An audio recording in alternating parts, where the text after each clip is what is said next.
Hi Saints, I pray that you all are doing well. I pray that you are just feeling better than you felt yesterday. I pray as covering and blessings over you and your family in your going out and your coming in. So I'm about to show you a video of what's happening in China. This flooding is actually taking place in a lot of countries right now, but I just want us to focus in on China, right? So watch this video and wait till the end for the commentary.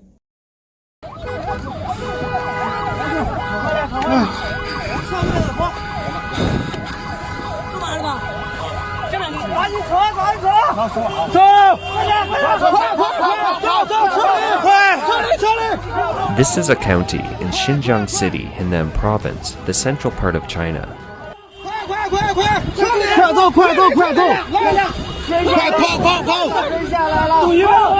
Recently, as heavy rains continue to fall in the province, local governments in China have quietly opened reservoirs or dug up dikes to release floodwater, resulting in severe flooding in many areas. The hardest hit areas have also moved from Zhengzhou, the capital city of Henan Province, to its northern part.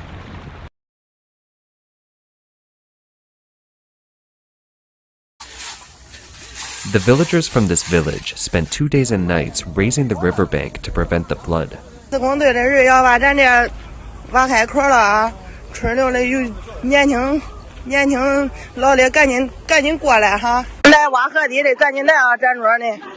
local government sent officers to dig up the riverbank, and the two sides clashed.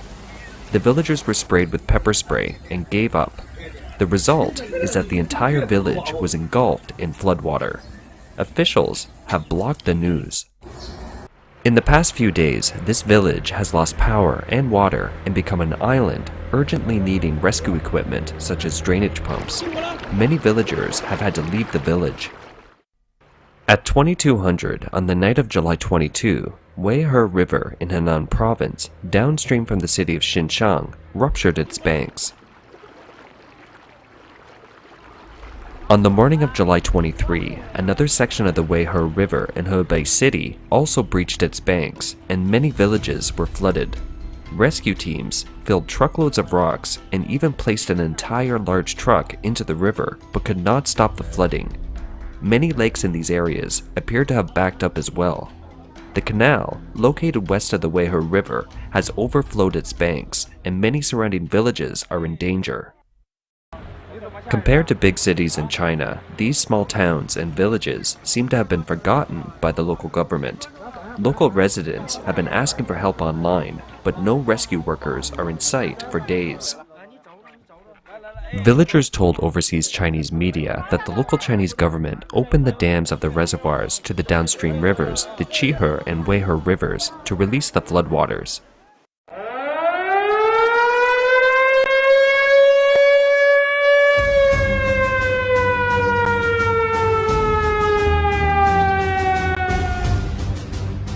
It has resulted in the dams in the downstream city of Weihe either breaching, collapsing, or being officially dug up, thus leading to significant flooding in the local townships.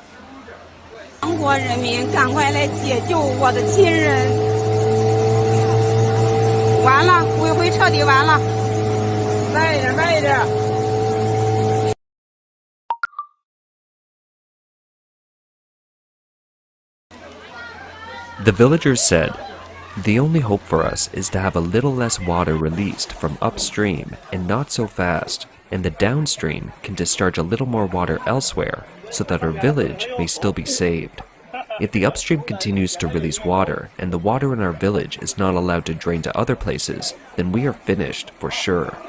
In these areas, the crops in the field and grain fields are flooded with water as high as a meter.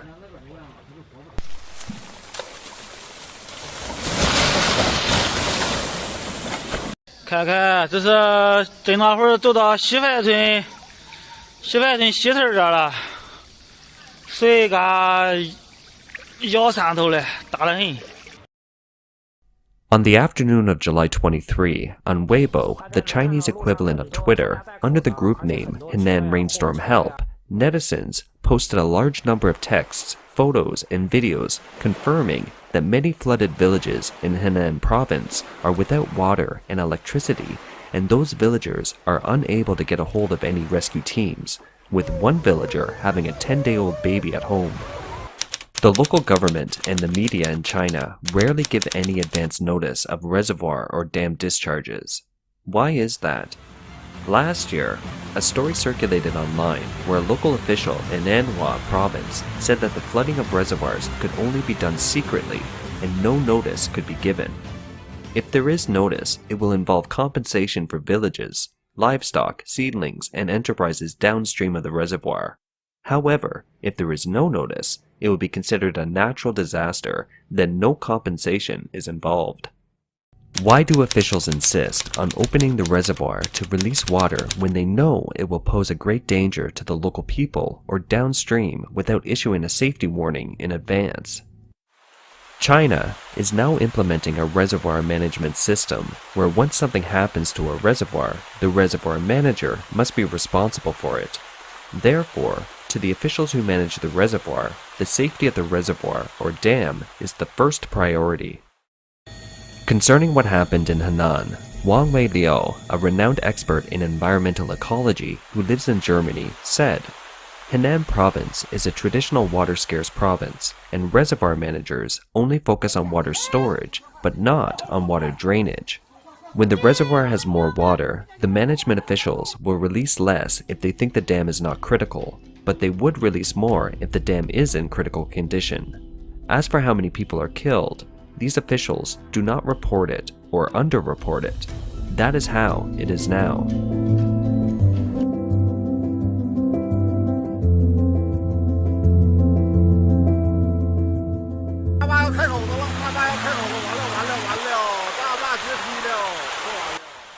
In addition to officials' intentional release of water, the quality of China's dams is also a potential problem.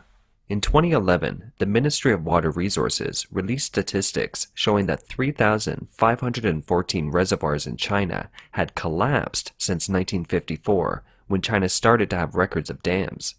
Dr. Wang said, "Every statistic is different, and it should be a reasonable estimate that China collapses more than 100 reservoirs every year."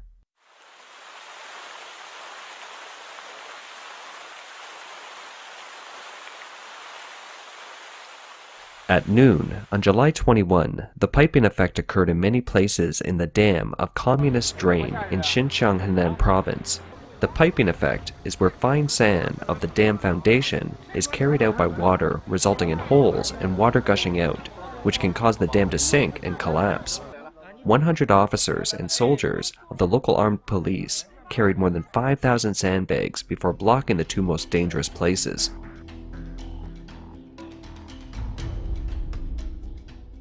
The day before, two reservoirs in Ulaanbaatar in Inner Mongolia breached, instantly washing away the dikes, flooding villages, collapsing national roads, and leaving village fields in a sea of water.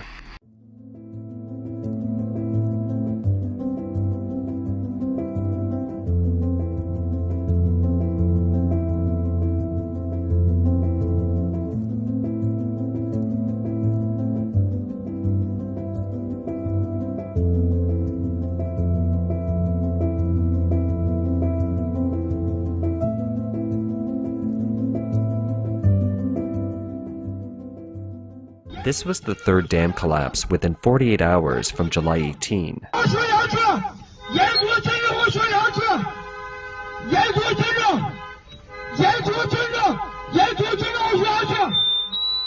Around July 21, a number of small and medium-sized dams in Henan province also collapsed under the impact of the flood.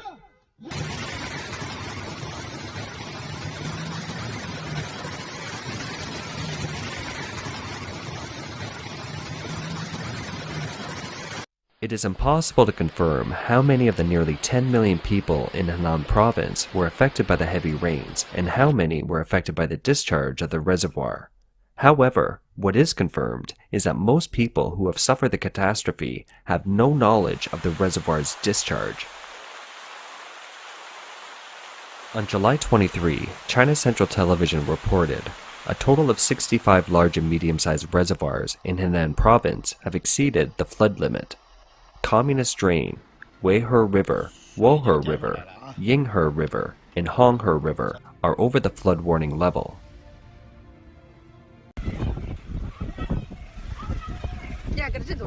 It is most likely that the local government will continue to secretly discharge floods to ensure the safety of these reservoirs. The disaster situation in Henan province will only further escalate. If Henan is like this, other provinces can also be assumed to be the same. There is an astonishing number of reservoirs and dams in China that are in reality threatening the lives of many Chinese people at the bottom of society. The official Chinese media previously reported, as of 1800 on July 17, a total of 1,312 reservoirs in Anhui province exceeded the flood limit.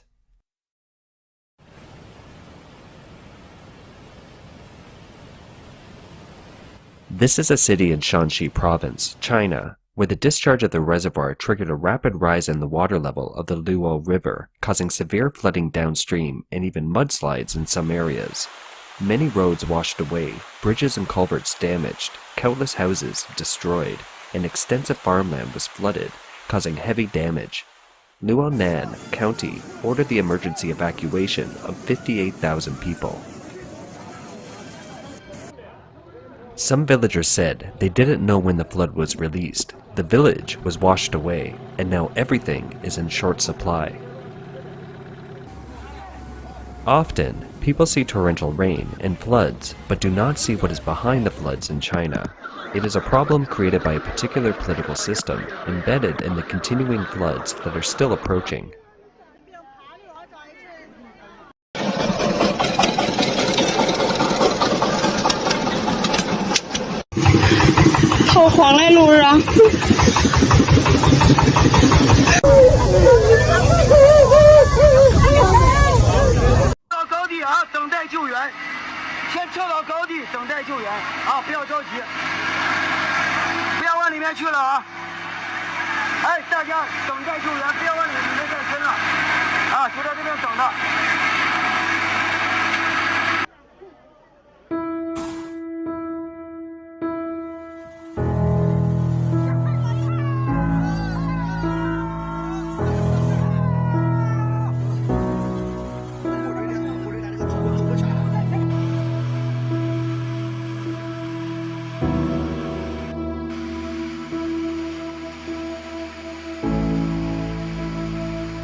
All right, so as you have seen from the video, the government is breaking down the reservoirs. Why? Okay, let's put that to the side for now. And even when the people, right, are trying to put up barriers or try to help in just resisting some of the water from going into their countries and into their farmlands and just into their communities, the government is also taking down those barricades, right? It's just so sad. And then you see them coming to rescue them in trucks. The people are loaded on these trucks like cattle. This is after they have completely destroyed this community, killed so many people, or so many people have lost their lives because of the flooding. Not only did people lose their lives, and also they have lost their livelihoods, they have lost cattle, they have lost food, they have lost so many things. All right, so you know that China is very overpopulated. It has over 1 billion people just in that country alone. You would think because of all of the exports that they do, they would have, be able to sustain their people, but they can't. They actually import more than they export. And that import has a lot to do with food. Yes, we see a lot of exports when it comes to textile and technology, but they actually import more than they export because of food shortage in China. So I just felt a jump in my spirit. I know it was the Holy Spirit that was nudging me. So I went on and I said, what is the #1 export in China? And what was the answer? This article is actually from the Fox Business, right? And the #1 export in China is broadcast equipment used for broadcasting. Secondly was computers, then you have office machine parts, then you have integrated circuits, and then lastly telephones and such. Now let's bring it back. We all know that right now the US is friends with China, especially this administration. And if you realize the media platforms, all of the news broadcasting television stations and sites, they don't really talk negative about China. Certain things, when it comes to China, they do not shine a light on it, or they do not go in depth as much as they should, right? So did you just hear what China's #1 export is?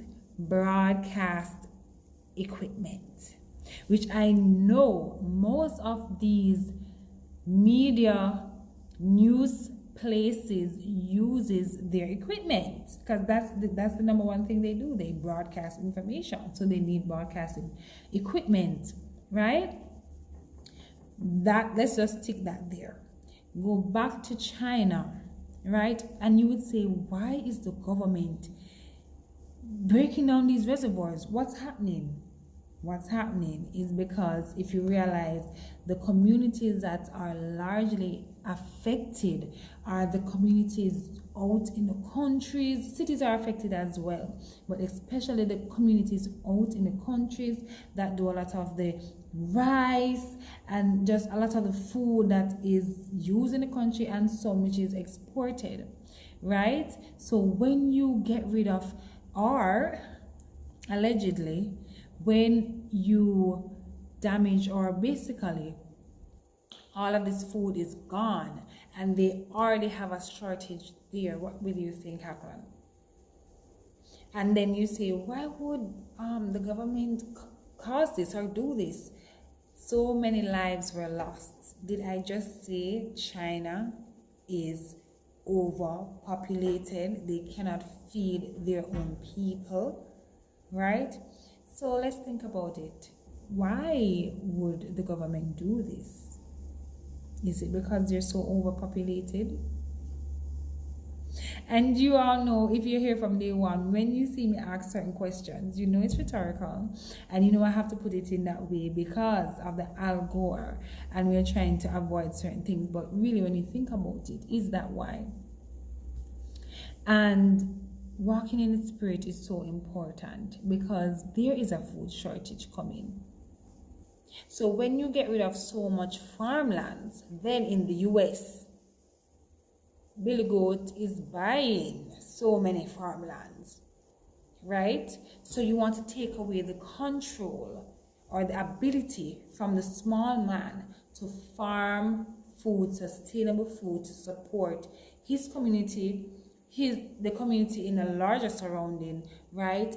Down to his family. Let's bring it back down to his family. So you want to be able to be in control of the larger amount of food that the world needs. The country needs in extent the world. Because at the end of the day, China does import more food than it exports. So I just wanted to bring this up to you.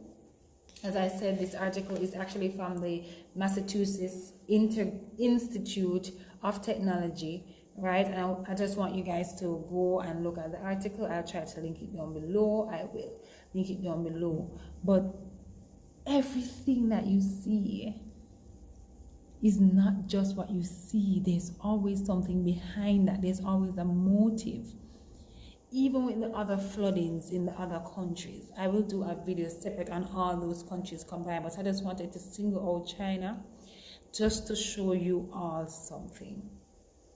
And you know I have to talk in code, so anything else you want to say or talk about, just put it down in the comments and we will get into it. All right? But think about it. When you destroy so many farmlands, right, so many country areas, so many lives are lost, unfortunately, and our prayers go out to all those innocent people that died. As you can see in the video, so much livestock is gone. And what happens now, all of these people that they pack in the back of their trucks like cattle, right? As I looked at the video and I saw this and just how the people are in the trucks, it just really, unfortunately, and no offense from in my part, but really, let's just get down to it now. Back to when the Jews in Germany were being terminated and they were being brought to the camps, and they placed them in the backs of these trucks and cattle trains and cattle trucks. Yeah, right? Let that sink in. Everything is not what it seems. Walk in the spirit. Pray about everything. Follow channels like mine. Make sure you're subscribed. Share these videos with all your loved ones just to get them to wake up. Stop watching C.N./N, right? And taking it for the word. Taking their word for what they're saying. Think outside the box. We serve a God that is in no box of ours, right? And He lives within us. So open your minds to the truth and stop eating what they're feeding you. So see, they get rid of all these people's farmlands and their farms and their grains and their meat and everything, and now what happens? They have to depend now on the government for food. What? A box of noodle. Listen, I can go on and on and on. Thank you for watching. Thank you for watching. Continue to watch these videos as I pray Yadis continues to download in my spirit and lead me to give information to you all, as you all are so bright, so smart, already awake to things. Share these videos with other brothers and sisters that may be a bit behind. All right, so know that I love you. I enjoy doing this. I love you. Keep me in your prayers. The Lord loves you, and I'll talk to you guys very, very soon. Bye. Take care.